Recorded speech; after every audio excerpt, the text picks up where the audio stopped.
لا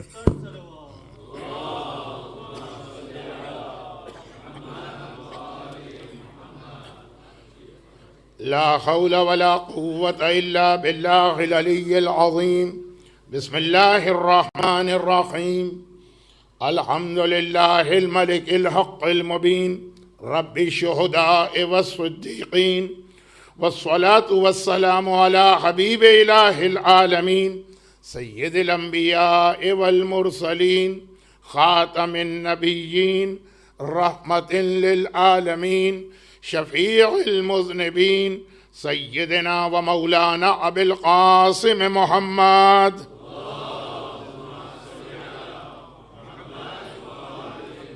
وآله الطيبين الطاهرين المعصومين المظلومين المنتجبين الميامين، سيما على الإمام المنتظر والحجة الثاني عشر، اللهم أجل له الفرج ولعنة الله على أعدائهم أجمعين. أما بعد، فقد قال الله عز وجل في كتابه المبين وفرقانه المتين وقرآنه المجيد: بسم الله الرحمن الرحيم. هل جزاء الإحسان إلا الإحسان؟ وقال: أحسب الناس أن يتركوا أن يقولوا آمنا وهم لا يفتنون.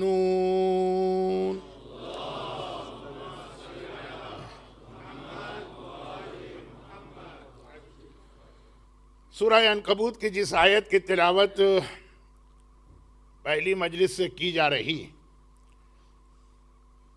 اور آج اس تیسری مجلس میں بھی اب تک اس آیت کا ترجمہ یا ٹرانسلیشن نہیں آیا، اس میں ایک لفظ استعمال ہوا ہے،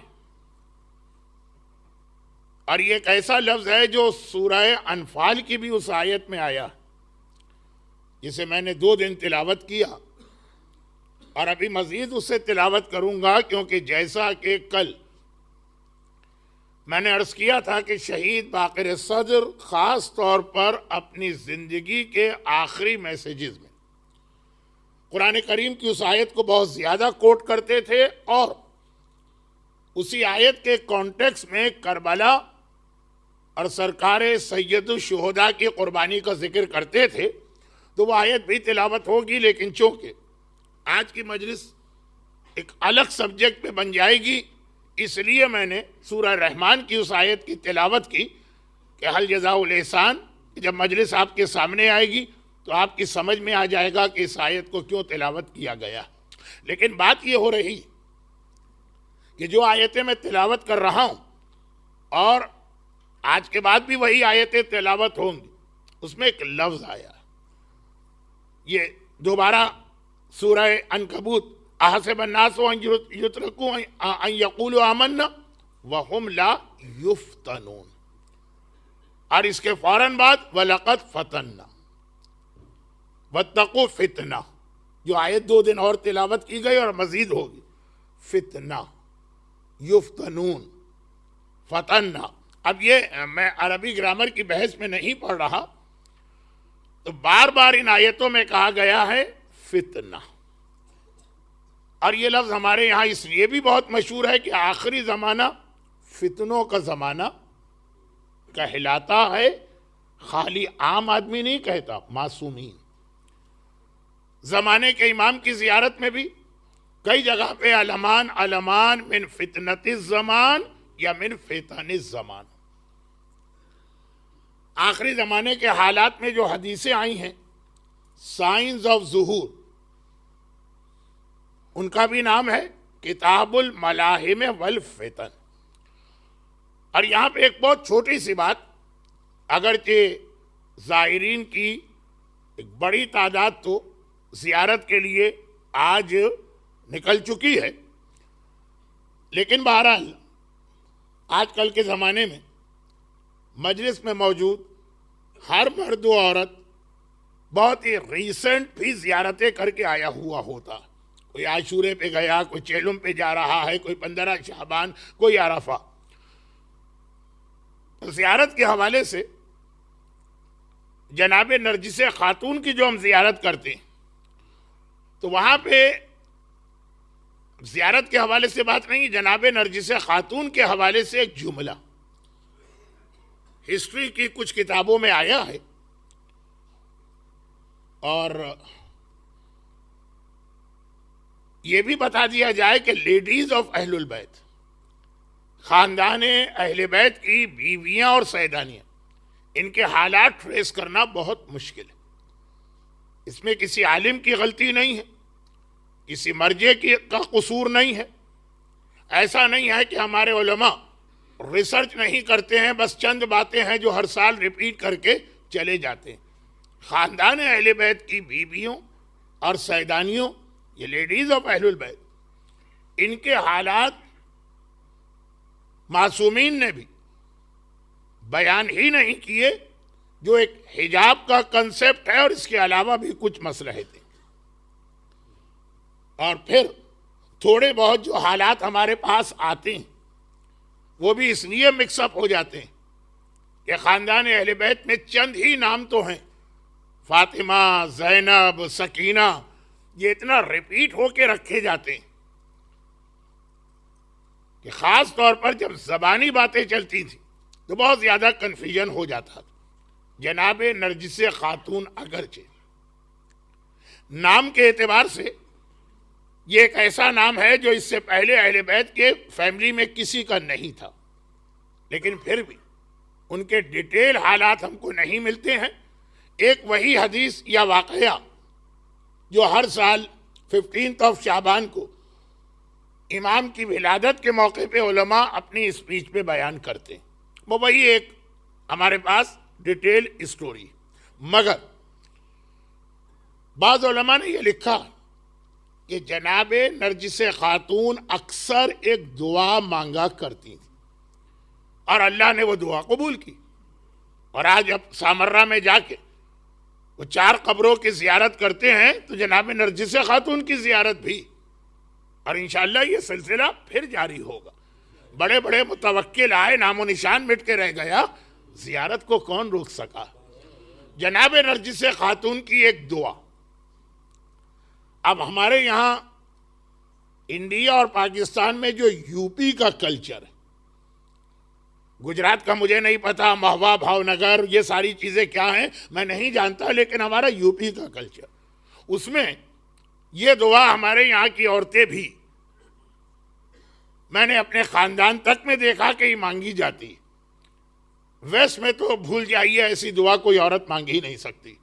اور وہ دعا جناب نرجس خاتون کی یہ تھی کہ اے اللہ، مجھے اپنے شوہر کی زندگی میں موت آ جائے،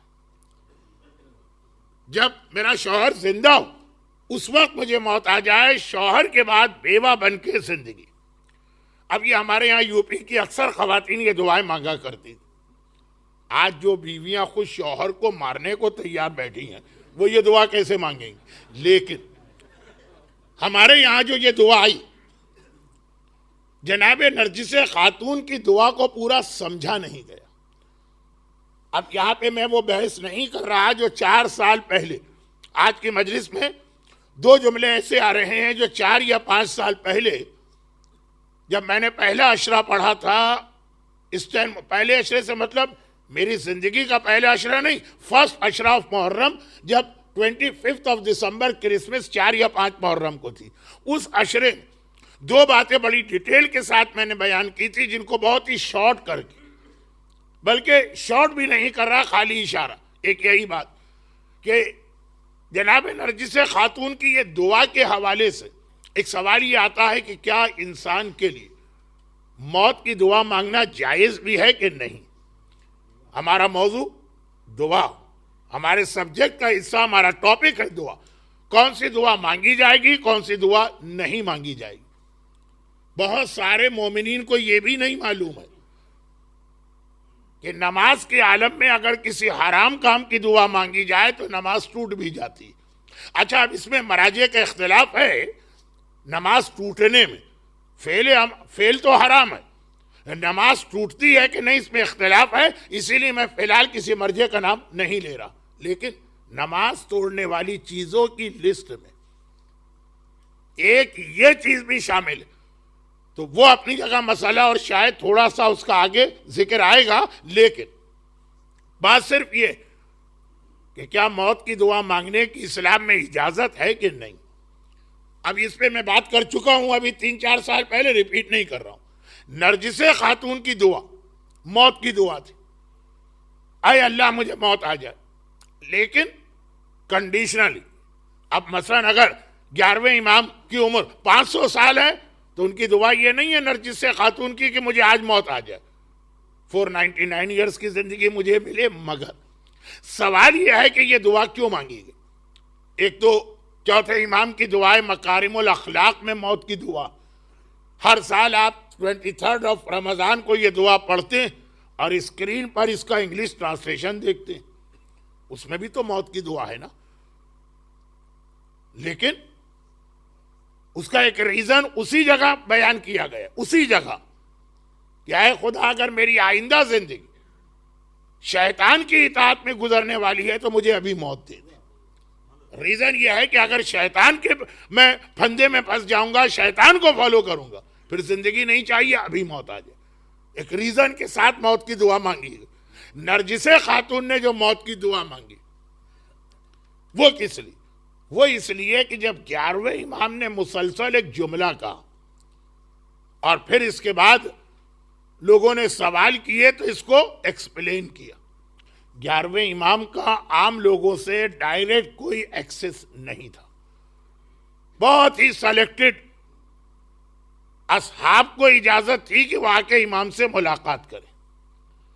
تو اب جن سے ملاقات ہوتی امام ایک جملہ بار بار کہتے ہیں, اور جب یہ جملہ کہیں گے تب یہ سب سلیکٹڈ اصحاب ہیں, یعنی ایسے اصحاب ہیں کہ جن کو خود امام بھی رسپیکٹ دیتے ہیں. تو وہ ایک سوال کرتے ہیں, پھر اس کی امام ڈیٹیل بتاتے ہیں. نرجس خاتون چھوٹا سا بیسمنٹ کے اندر ایک کمرہ ہے سرداب, آپ سب ابھی جو ایکسٹینشن ہوا اس کو چھوڑیے, لیکن جو اس سے پہلے تھا تو نرجس خاتون وہیں تو ہیں, بار بار یہ جملہ سنتی. اور وہ یہ ہے کہ 11ویں امام یہ فرماتے ہیں کہ ہمارے شیعوں سے کہہ دینا اور ان کو مینٹلی پریپیئرڈ کرنا کہ ہماری شہادت کے فوراً بعد بہت ہی زیادہ مشکل, خطرناک, ٹف اور ڈینجرس زمانہ آنے والا. فوراً اپنی شہادت کے ویری نیکسٹ ڈے کہا کہ ہماری شہادت کے فوراً بعد ہمارے شیعوں کے لیے ایک بہت ہی بڑا پرابلم کریٹ ہونے والا, اور بہت مشکل ہے کہ اس زمانے میں لوگ اپنا ایمان بچا سکیں جسٹ آفٹر امام. یہ نہیں کہ آج 500 سال گزر گئے تو ہمارے لیے ایمان بچانا مشکل ہے, نہیں. 11ویں امام نے بار بار کہا اور لوگوں نے پھر سوال کیا کہ مولا کیوں؟ اب اس کا جواب جو امام دے رہے ہیں وہ تو خود ہمارا آج کا سبجیکٹ ونس اگین چینج نہ ہو جائے, میں اس کی ڈیٹیل میں نہیں جا رہا ہوں, لیکن 2 باتیں بار بار بتا رہے ہیں. ایک, ظالم حکمران اس کا ٹارچر اور ظلم بہت بڑھ جائے گا, اور نمبر 2, جیسے ہی ہمارا ڈس اپیئرنس ہوگا, امامت جیسے ہی آنکھوں کے سامنے سے غائب ہوگی, among our شیعاز ایسے ایسے لوگ تمہارے سامنے آئیں گے جو تمہیں اتنے جلدی مس گائیڈ کریں گے. اب اس کے بعد کا جملہ امام کا نہیں ہے, وہ میں اپنی طرف سے ایڈ کر رہا ہوں کہ جیسے ابھی رسول خدا کی وفات ہوئی ہے اور within 24 hours کس طرح سے عالم اسلام چینج ہو کے رہ گئے, ایسا چینج ہوئے بھول گیا, ایسا لگا کوئی رسول آیا ہی نہیں تھا دنیا میں. کہا کہ ہمارے بعد یہ ہمارے شیعوں پہ گزرے گی, تمہارے درمیان سے ایسے ایسے لوگ آئیں گے جو اس طرح سے تمہارے ایمان کا خاتمہ کریں گے. اچھا, یہ ساری چیزیں اب امام بتا رہے ہیں, عقیدے کے اعتبار سے بھی, فزیکل ٹارچر کے اعتبار سے, دونوں طرف سے شیعت انڈر اٹیک آئی. جب 1 مرتبہ 2 مرتبہ 100 مرتبہ 500 مرتبہ نرجس خاتون نے یہ جملہ سنا تو اللہ سے یہی دعا کی کہ اے خدا, وہ مشکلات کا زمانہ, نرجس خاتون رومن امپائر کی پرنسس, اور جہاں سے نکل کے اس ماحول میں آئیں تو کہا کہ اے خدا وہ مشکلات کا زمانہ میں نہیں فیس کرنا چاہتی, شوہر کی زندگی میں مجھے موت آ جائے. اب یہ نرجس خاتون کی جو دعا ہے اور اس کے نتیجے میں شوہر کے سامنے ان کا انتقال ہوا اور اسی مکان میں ان کی قبر بنی جہاں آپ زیارت کر کے آتے ہیں. لیکن یہ جملہ میں نے کیوں کہا کہ 11 امام اپنی شہادت کے فوراً بعد from the very next day بتا رہے ہیں کہ شیعت کے لیے بہت ہی زیادہ پرابلم کا زمانہ آنے والا. اور پھر امام نے یہ کہا کہ اسی طرح سے، اب ورڈنگ میری، ٹائم نہیں ہے کہ میں حدیث پڑھوں اور سمجھاؤں، ورڈنگ میری، امام نے فرمایا اسی طرح سے کہ جیسے میرے بیٹے کی امامت بہت مشکلات میں شروع ہوگی. جب 11 امام نے کہا میرے بعد، تو اس کا مطلب یہ ہوا کہ 12ویں امام کی امامت کا ویری فرسٹ ڈے. کہا جس طرح سے اس کی امامت کا پہلا دن اتنا مشکل ہے، اسی طرح سے جب اس کے غیبت کا آخری زمانہ آئے گا ایک مرتبہ پھر یہی ماحول ریپیٹ ہو جائے گا. تلک الایام نداولھا بین الناس، قرآن کی آیت. کوئی چیز نئی نہیں ہوتی، ہسٹری ریپیٹس اٹ سیلف. تلک الایام، یہی دن اور رات ہے جنہیں ہم دوبارہ واپس لاتے ہیں. خلاصہ اس پوری گفتگو کا یہ نکلا. اور لوگ کہیں گے مولانا جو آپ 1 منٹ کا جملہ کہہ رہے ہیں شروع میں کہہ دیتے یہ 15 منٹ تو ہمارے ویسٹ نہیں ہوتے. 15 نہیں 13 منٹ. تو وہ جملہ یہ کہ جس طرح سے امام زمانہ کی غیبت کا اسٹارٹ اتنا مشکل تھا کہ ان کی اپنی ماں کہہ رہی ہیں کہ اے خدا موت آ جائے تو بہتر، اسی طرح سے غیبت کا آخری زمانہ مشکل بننے والا. اور یہی دو چیزیں ایک طرف دنیا کے تمام ظالم ہم پر ظلم و تشدد و فزیکل ٹارچر شروع کریں گے، اور دوسری جانب وہ تو آئی اپنی جگہ among ourselves. ایسے لوگ سامنے آئیں گے.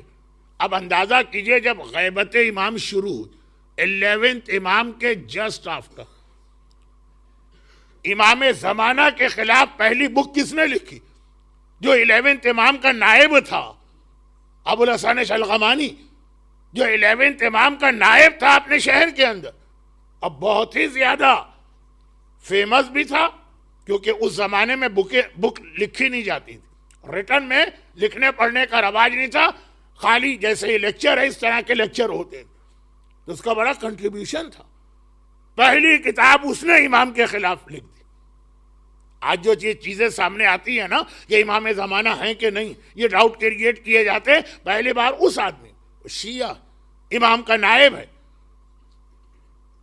یہاں تک کہ امام زمانہ کے جو شروع کے خط ہیں، غالباً یہ شروع کا پہلا یا دوسرا خط ہے کہ اے ہمارے شیعوں اس آدمی سے اب ہوشیار رہنا، اب تک یہ ٹھیک تھا آج سے یہ غلط ہو گیا، اس سے پہلے جو اس نے باتیں کہیں وہ سب ٹھیک ہے، آج کے بعد جو کہے گا سب غلط. یہ کچھ میں زیادہ ڈیٹیل میں چلا گیا، لیکن خلاصہ یہ کہ یہ آدمی جو امام زمانہ کے خلاف ڈاؤٹ کریٹ کر رہا، کوئی کافروں میں سے نہیں آیا، کوئی مشرکوں میں سے نہیں آیا، کوئی مخالفوں میں سے نہیں آیا، کوئی دشمنوں میں سے نہیں آیا، ہمارے درمیان. اور پہلے اس کا ایک بیک گراؤنڈ ہے، اس نے پہلے سروس دی ہے امامت کو اور اسلام کو، اس کے بعد یہ یوز ہوا دشمن کے ہاتھ میں. دشمن کو ایسے آدمی چاہیے، ایک اننون قسم کا آدمی آ کے ہمیں نہیں گمراہ کرے گا. ہم پوچھیں گے کہ ہو آر یو، ہمیں گمراہ وہ کرے گا کہ جو پہلے ہمارا ٹرسٹ گین کر چکا.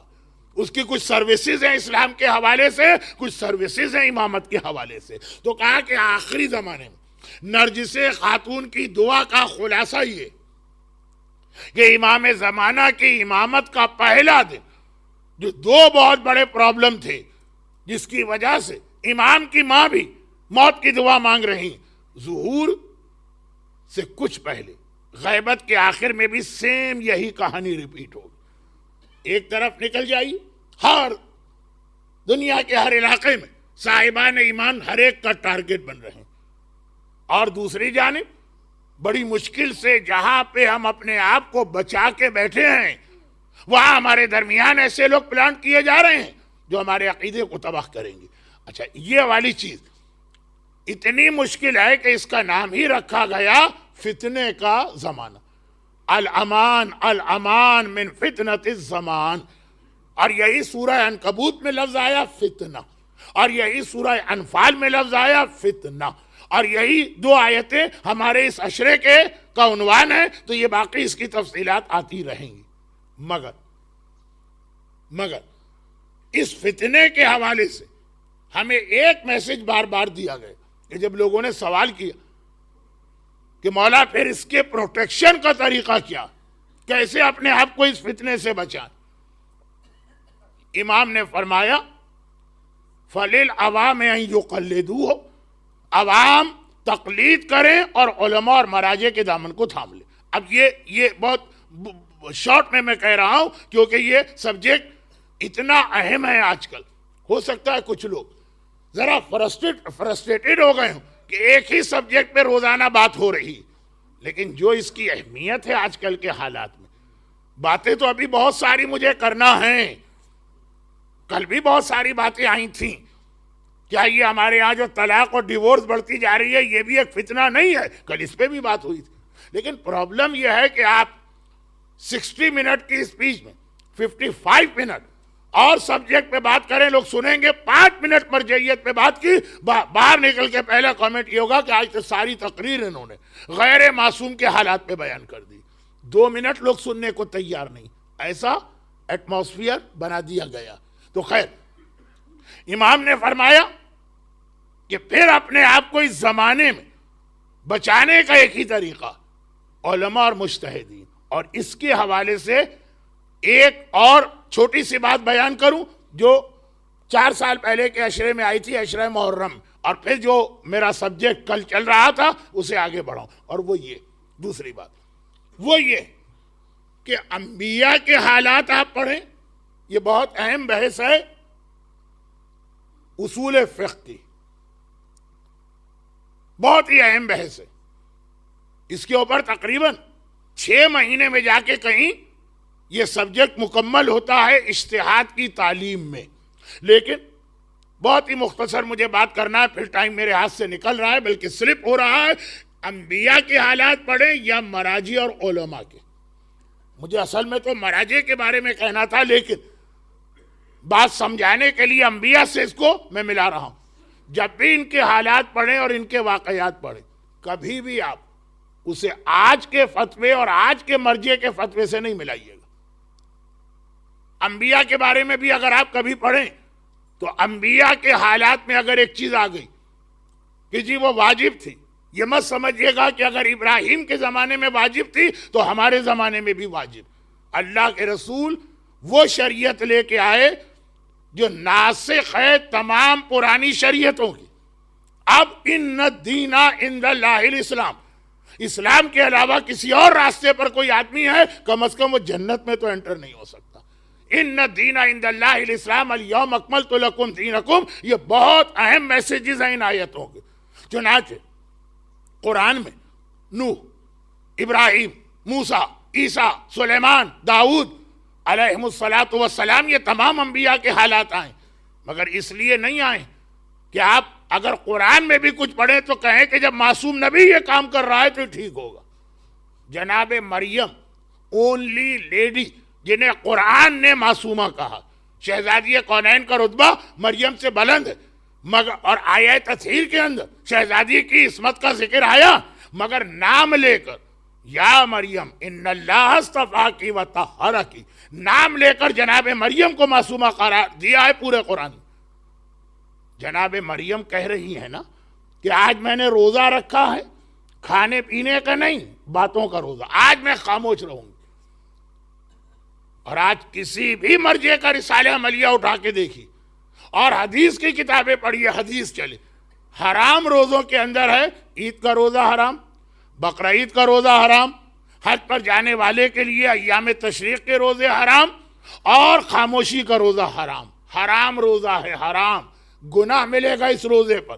جو جناب مریم ایک بڑی منت، نظرت للرحمن، میں نے اللہ سے یہ منت مانی ہے، قرآن ان کو معصومہ کہہ کر ان کی منت کو کوٹ کر کے ان کا روزہ بیان کر رہا ہے، اور آج ہمارے ہاں یہ حرام ہے. ہمارے ہاں سے مطلب پیغمبر کی شریعت میں. تو انبیاء کے حالات و واقعات ایک میسج لیجئے، ایک سبق لیجئے اس سے کہ مریم کے اندر یہ ہے کہ کتنا ہی تمہارے خلاف پروپیگنڈا کیا جائے اللہ کے راستے کو نہ چھوڑنا، مگر جو عمل کے اعتبار سے کوئی نماز، کوئی روزہ، کوئی عمل ہے، وہ آپ کو کنفرم کرنا کہ اللہ کے رسول نے اسے ایز اٹ از رکھا ہے یا اسے کینسل کر دیا ہے۔ اسی طرح سے مجتہدین کے واقعات، یہ جو ایک لوگوں میں عادت ہو گئی کہ ہم نے اگر مقدس سے اردبیلی کا واقعہ پڑھا اور وہ توضیح کھول کے بیٹھ گئے کہ دیکھیے آیت اللہ سیستانی تو کہتے ہیں یہ چیز جائز نہیں، مقدس سے اردبیلی خود مجتہد، مقدس سے اردبیلی خود مرجع، وہ کسی اور کا فتویٰ نہیں مانیں گے، وہ اپنے فتوے کے اوپر عمل کریں گے۔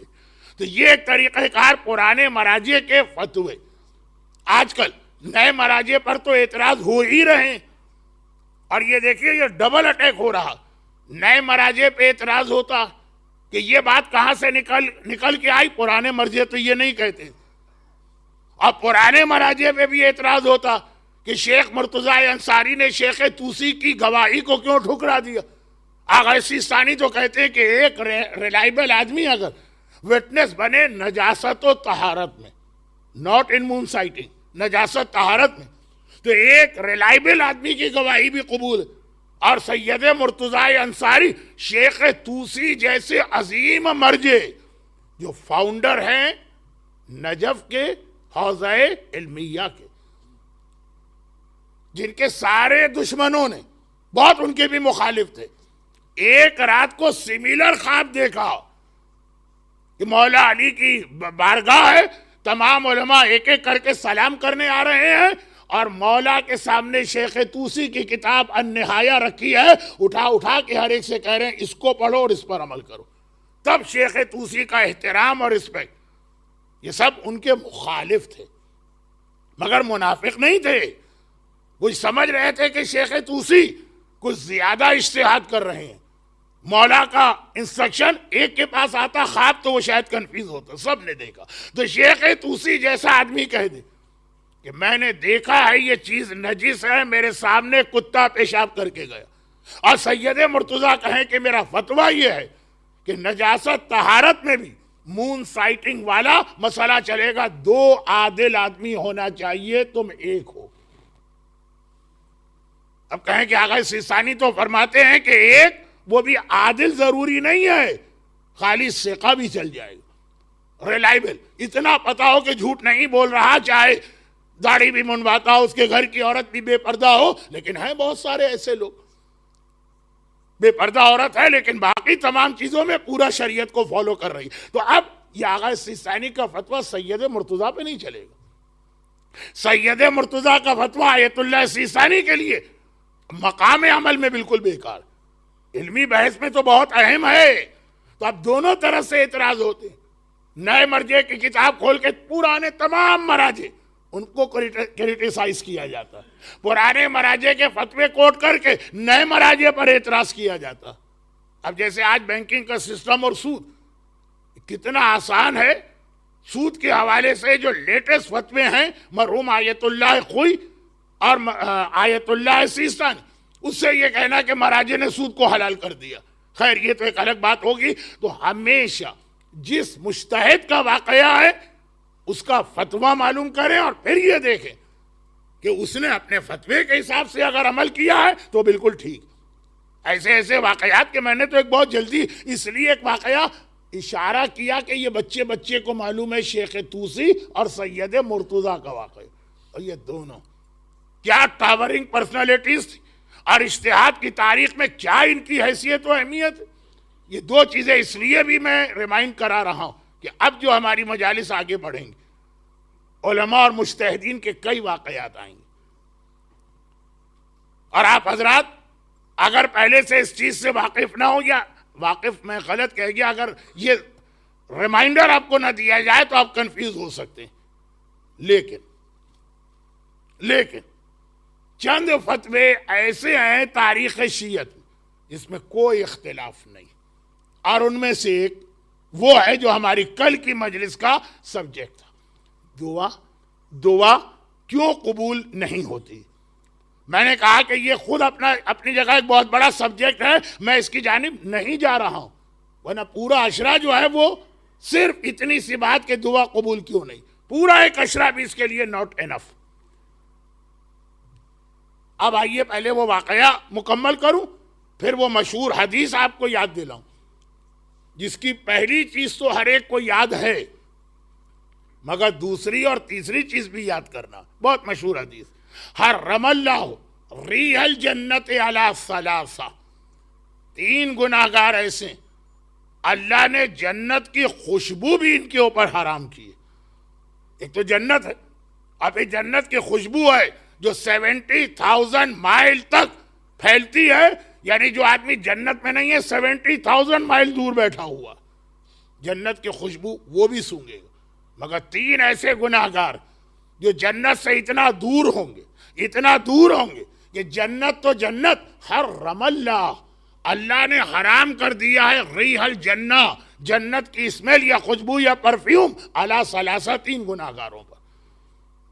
تو ہر ایک کو پہلا معلوم ہے، دوسرا بھی کافی حد تک پتا، تیسرا عاقل والدین۔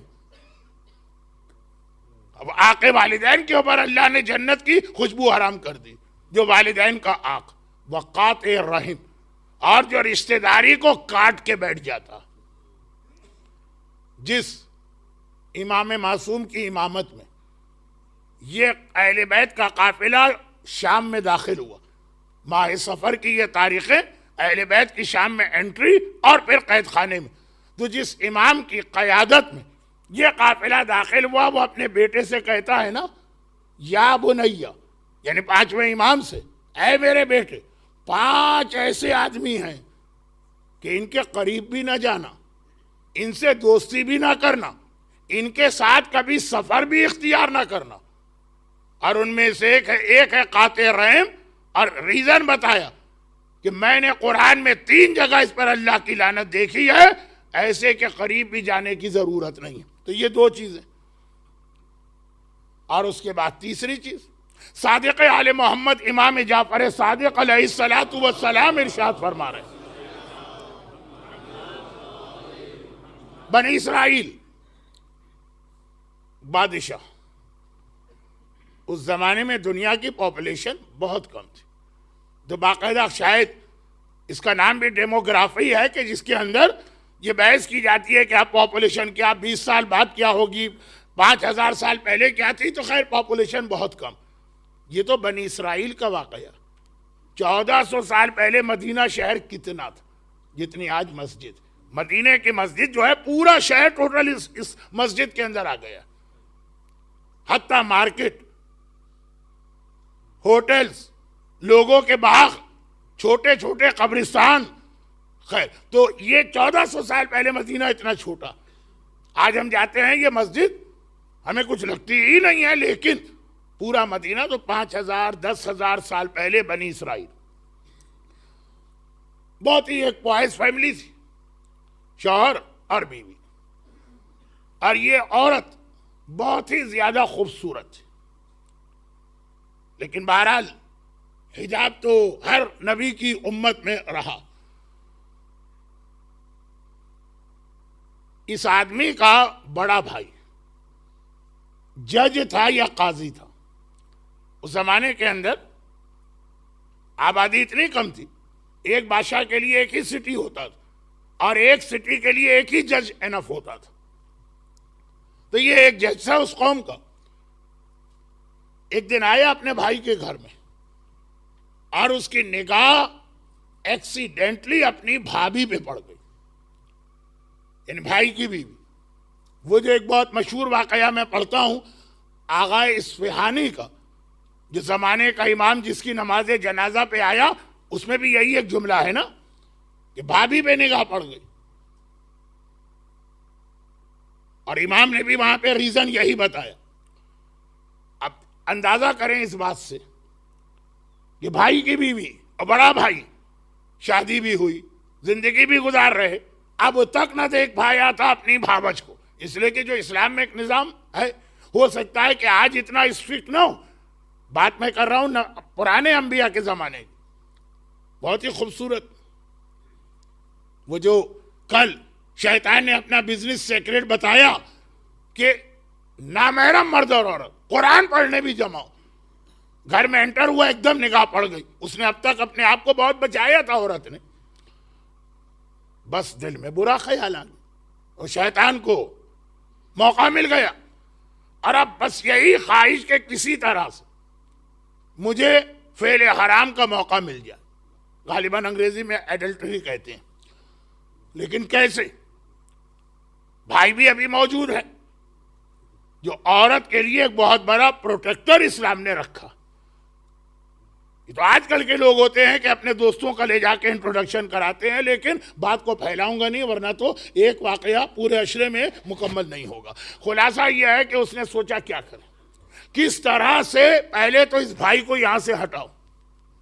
بادشاہ وقت کو کسی دوسرے ملک میں ایک میسج بھجوانے کے لیے بہت ہی زیادہ ٹرسٹ ورتھی آدمی کی ضرورت پڑی، بہت ہی امپورٹنٹ میسج تھا، شاید ساتھ میں کچھ امانت بھی تھی۔ قاضی کو بلایا اور کہا کہ آپ کی تو پبلک ڈیلنگ ہے، جج ہیں آپ، ہر وقت میری قوم میں بتائیے کہ اتنا امین آدمی، اتنا ٹرسٹ ورتھی کون کہ میں اتنے امپورٹنٹ مشن پہ اس کو بھیجوں۔ قاضی نے کہا یہ تو بہترین موقع، پرانے زمانے کی ٹریولنگ میں تو 6 مہینے لگتے تھے، 4 مہینے سے زیادہ کی ٹریولنگ جو پرانے مراجع کے فتوے میں حرام تھی، تو اس کا ایک ریزن یہ بھی ہے کہ شوہر بیوی کا یہ لمبا سیپریشن گناہ کا راستہ کھولتا۔ خیر، تو اس نے سوچا یہ اچھا موقع، اور بھائی اس کا پوائز بھی ہے، بادشاہ سے کہا کہ میرا چھوٹا بھائی، اور وہ انتہائی ٹرسٹ ورتھی اور اس کام کے لیے سب سے فٹ۔ بات تو بہت لمبی ہو جائے گی۔ بادشاہ نے کہا تمہارا بھائی، تو اس سے بہتر کون آدمی ہوگا؟ بھائی کے پاس پہنچا کہ بادشاہ نے تمہیں اس کام کے لیے بھیجا۔ بیوی نے اس کو روکا، کہا کہ تمہیں پتا ہے کہ ہم کتنے حجاب کے ساتھ ہیں، تم چلے جاؤ گے ہمارا گزارا کیسے ہوگا؟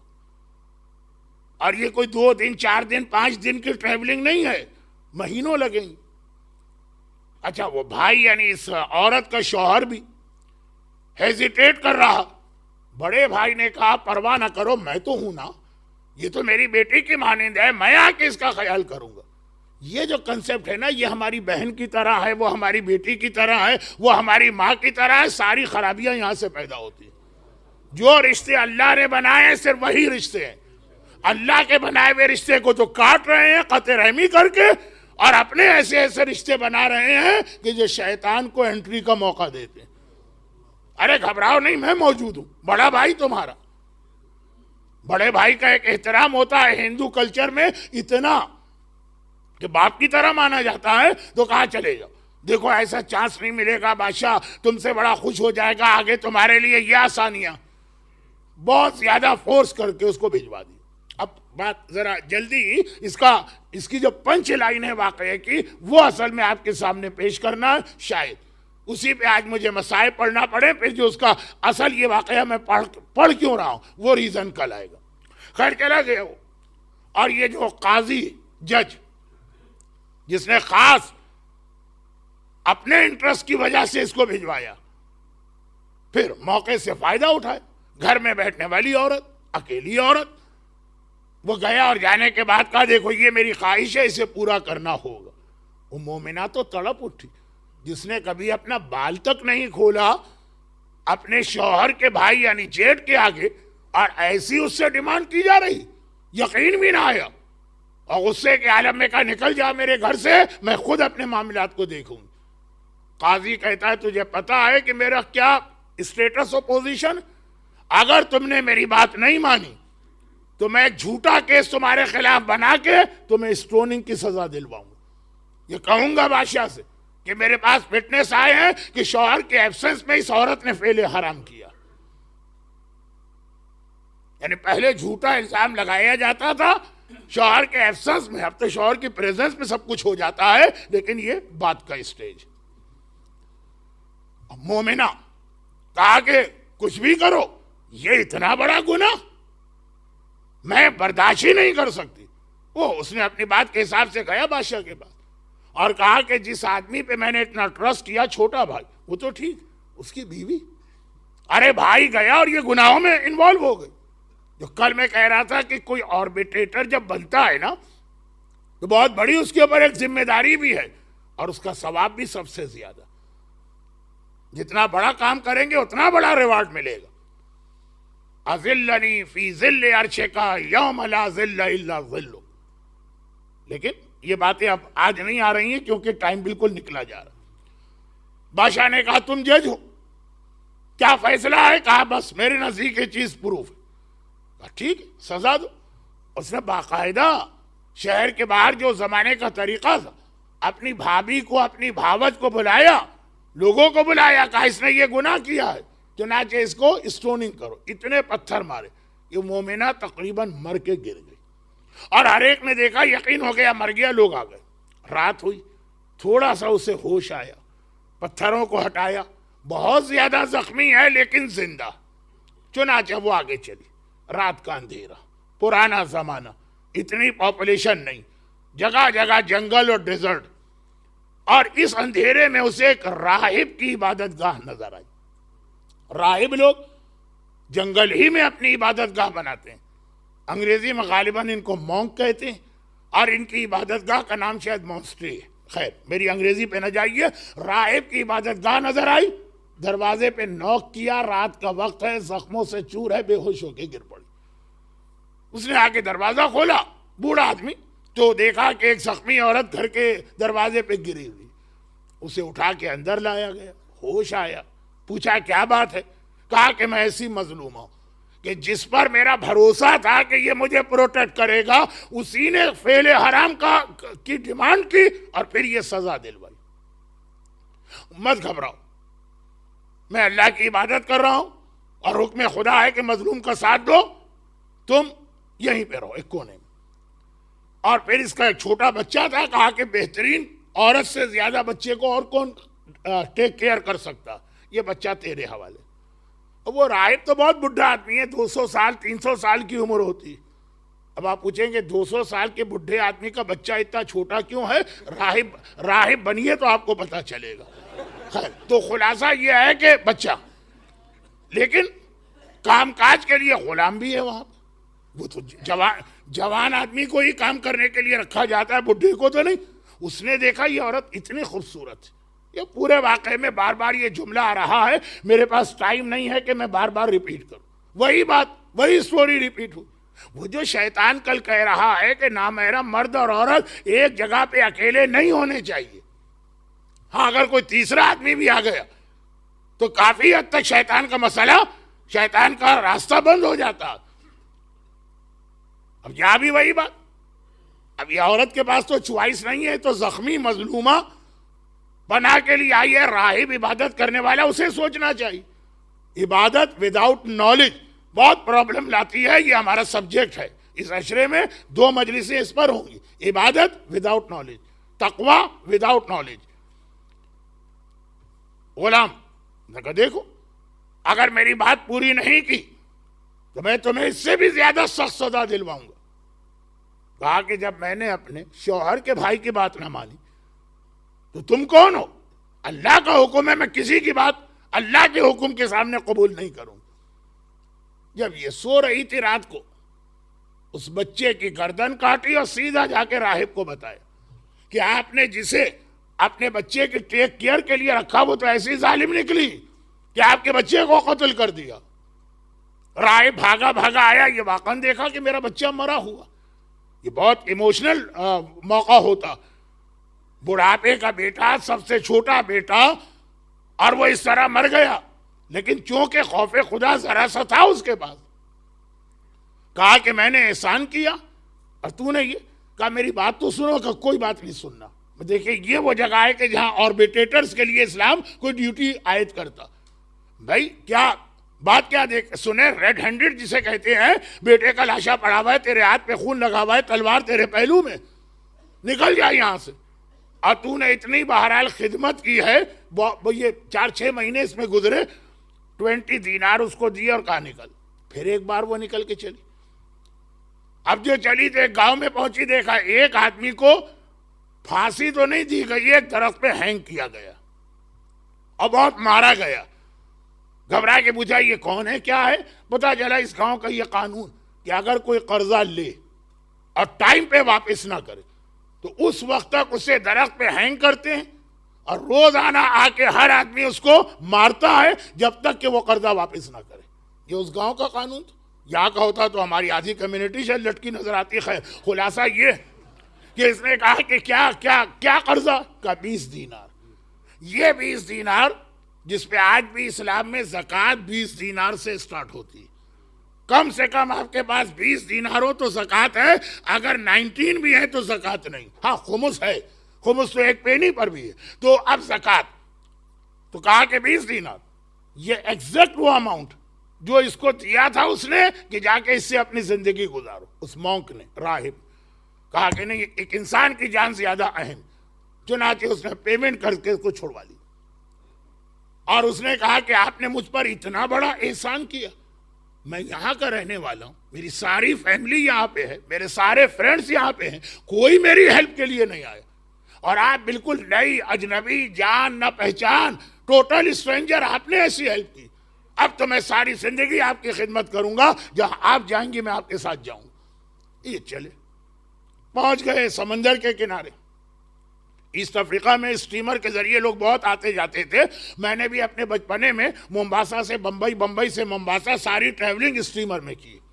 خیر تو خلاصہ یہ ہے کہ اسٹیمر کھڑے تھے, دو بڑے جہاز تھے, ایک کے اندر گولڈ اور ڈائمنڈز, ساؤتھ افریقہ سے آ رہا ہوگا تو خیر ایک میں گولڈ اور ڈائمنڈ پورا جہاز, اور دوسرا خالی تھا, اور بہت سارے وہاں پہ بزنس مین کھڑے تھے. تو اب اس آدمی نے کہا کہ آپ بیٹھ جائیے, یہ درخت ہے اس کے نیچے بیٹھ جائیے, میں جا کے پوچھتا ہوں شاید یہ ہم کو لے جائے. وہاں گئے, کہا کیا ماجرا, کہا کہ ہمارا بزنس ہے, یہ ڈائمنڈ اور گولڈ ہے, ہمیں ایک دوسرے پہ ٹرسٹ نہیں ہے, تو ہم نے یہ طے کیا ہے کہ سارا سامان ایک جہاز میں ہوگا, باقی سارے پیسنجر دوسرے میں ہوں گے, کسی کو وہاں پہ نہیں بٹھا رہے. یہ ہم پیسنجر, اب جب ٹرسٹ نہیں ہوتا ہے تو یہی تماشے ہوتے ہیں. لیکن اب وقت میرے ہاتھ سے نکلا جا رہا ہے, بہت تیزی سے بات کو اختتام تک لے جاؤں. اس نے کہا کہ بھائی یہ گولڈ, یہ ڈائمنڈ, اس سے بھی زیادہ قیمتی چیز میرے پاس ہے, خریدو گے؟ ان کا اس سے زیادہ کیا قیمتی ہے؟ کہا ایک ایسی سلیو گرل یا ایک کنیز میرے پاس ہے, اتنی خوبصورت, تمہاری ساری دولت کم ہے.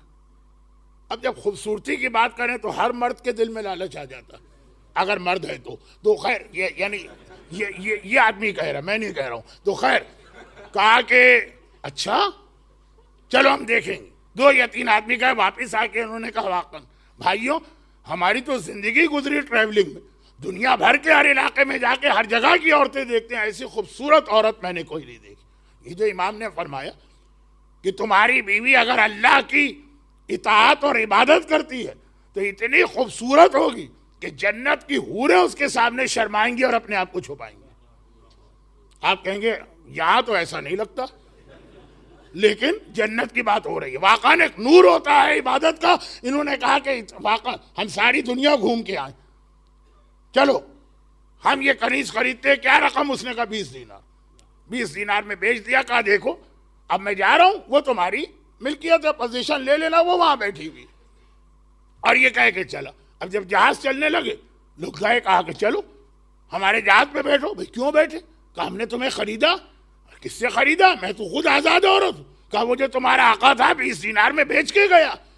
کہا وہ جھوٹ بول رہا تھا, میں نے اسے رہا کرایا. کہا ہم نہیں جانتے, ہم نے پیسے دیے, زبردستی اس کو اٹھایا. لیکن اب وہاں پرابلم کیا, ایک جہاز پہ سارے مرد, ایک اکیلی عورت. کہ یہاں تو روزانہ جھگڑا ہوا کرے گا, یہ تو بعد میں ہم طے کریں گے کس کا حق ہے, ابھی تو اس کو سامان والے جہاز پہ بٹھا دو. یہ ساری چیزیں اگر میرے پاس ٹائم ہوتا تو میں بہت ہی اسپائسی انداز میں آپ کو سناتا, لیکن ٹائم کہاں ہے. خلاصہ یہ ہے کہ اس کو وہاں بٹھاؤ. اور اب یہ چلے, راستے میں پہنچے, طوفان آ گیا, فلڈ آ گیا, اسٹارم آ گیا, ایک جہاز ڈوب گیا, ایک بچ گیا. اب آپ سمجھ گئے ہوں گے, پیسنجر شپ ڈوب گیا اور جس پہ سارا سامان تھا وہ بچ گیا. اور یہ جہاز ایک آئی لینڈ کے قریب پہنچے.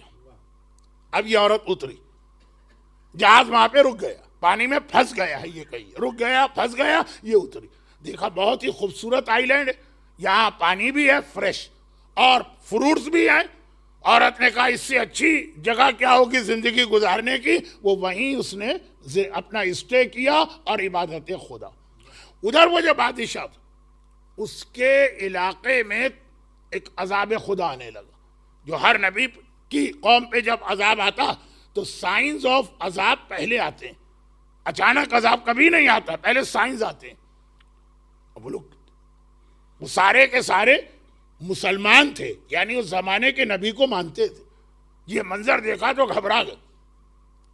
نبی وقت سے کہا کہ یا نبی خدا, ہم نے تو اللہ کی کوئی ایسی نافرمانی بھی نہیں کی جیسے نوح کی قوم نے, شعیب کی قوم نے, صالح کی قوم نے کی, ہم پر یہ عذاب کیوں آ رہا؟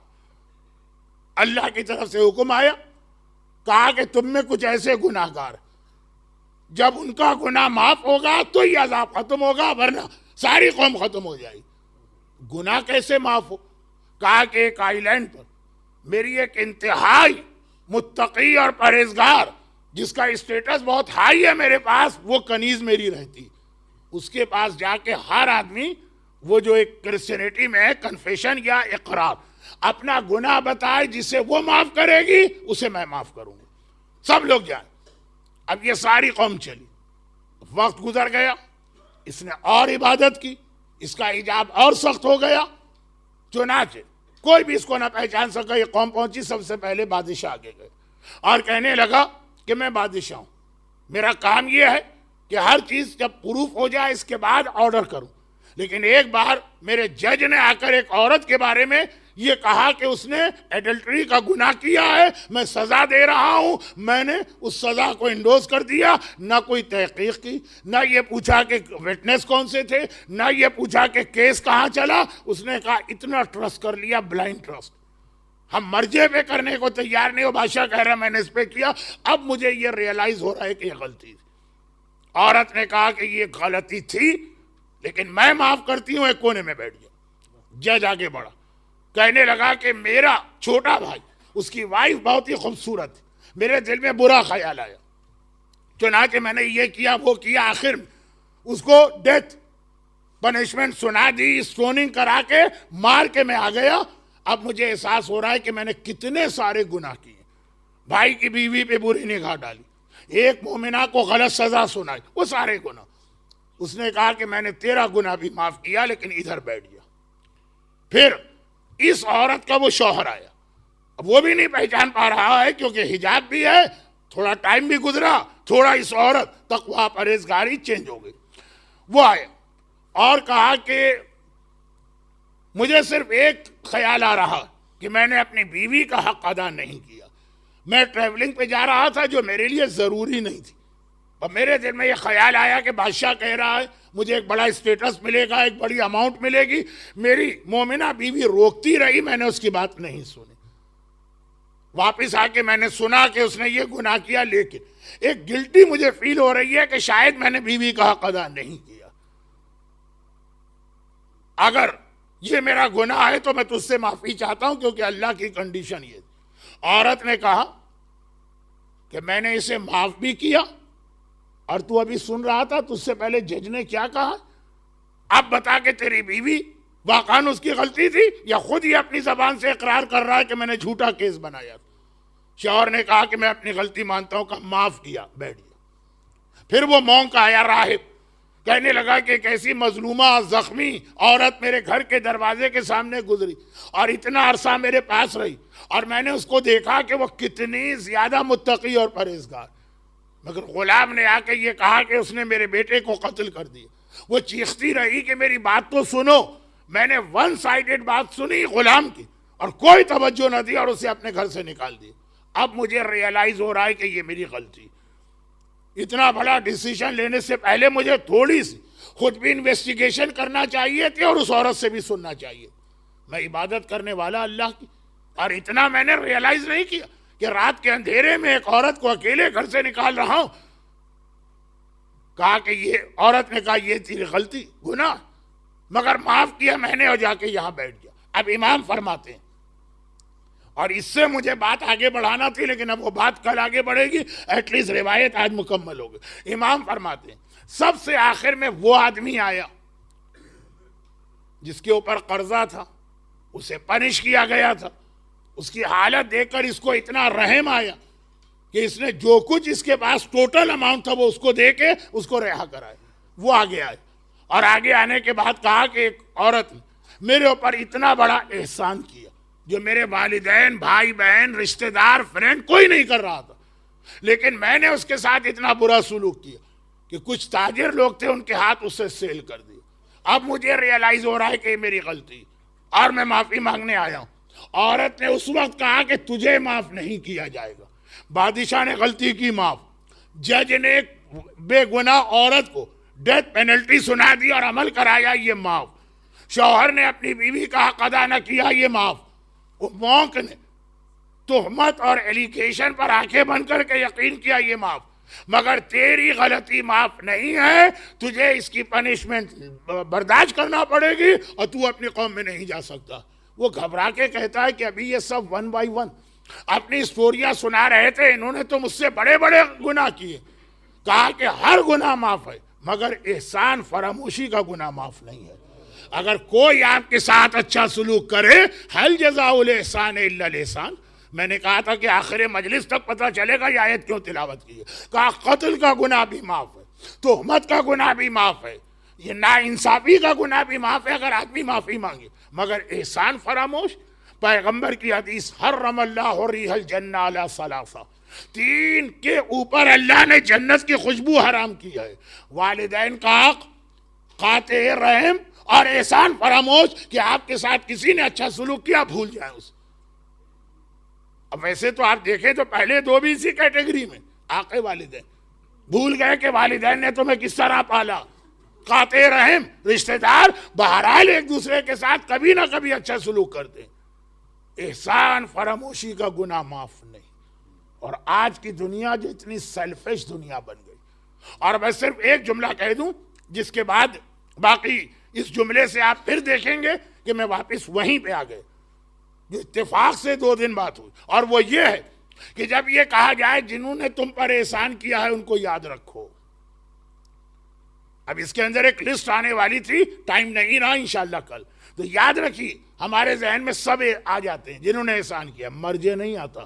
جبکہ سب سے بڑا احسان تو ہم پر ہمارا مرجے کرتا ہے جو ہمیں جنت میں لے کے جاتا ہے. محنت وہ کرتا ہے، ریسرچ وہ کرتا ہے، 24 گھنٹے وہ حدیث پہ غور وہ کرتا ہے. ہم آرام سے گھر میں بیٹھے ہیں، ٹی وی دیکھ رہے، اسپورٹس چینل دیکھ رہے، فتویٰ ملا، عمل کیا، جنت میں پہنچ گئے. لیکن یہ بھی ریئلائز نہیں کرتے کہ یہ احسان کیا. البتہ کائنات کی تاریخ میں سب سے بڑا احسان فراموش یہ کوفہ اور شام کے رہنے والے تھے. اللہ کے رسول نے ان کو کہاں سے کہاں پہنچا دی. خطبہ فاطمہ میں جا کے سنیے، شہزادی کہتی ہے میرے بابا کا احسان مانو. میرے بابا نے تمہیں جاہلیت سے نکال کے ہدایت کا راستہ دکھایا، جہنم سے نکال کے تمہیں جنت میں پہنچایا. اور یہ احسان کا بدلہ کیا دیا گیا؟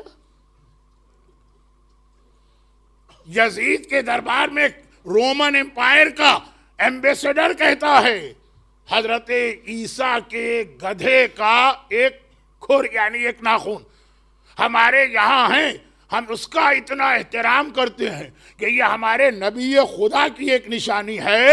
اس کا اتنا احترام کرتے، گدھے کے پیر کا ایک ناخن. اور تم کیسے ظالم ہو، اپنے نبی کی اولاد کو اس طرح سے تم نے ذبح کر دیا.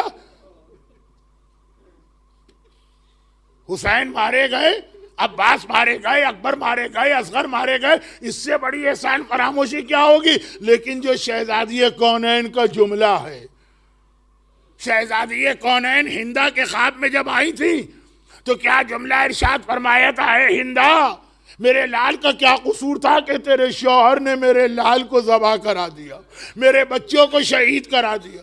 اور اگر تیرے شوہر کا اختلاف مردوں سے تھا تو میری زینب نے کیا کیا ہے، میری کلثوم کا کیا قصور ہے؟ ہائے میری سکینہ کیوں قید خانے میں رکھی گئی؟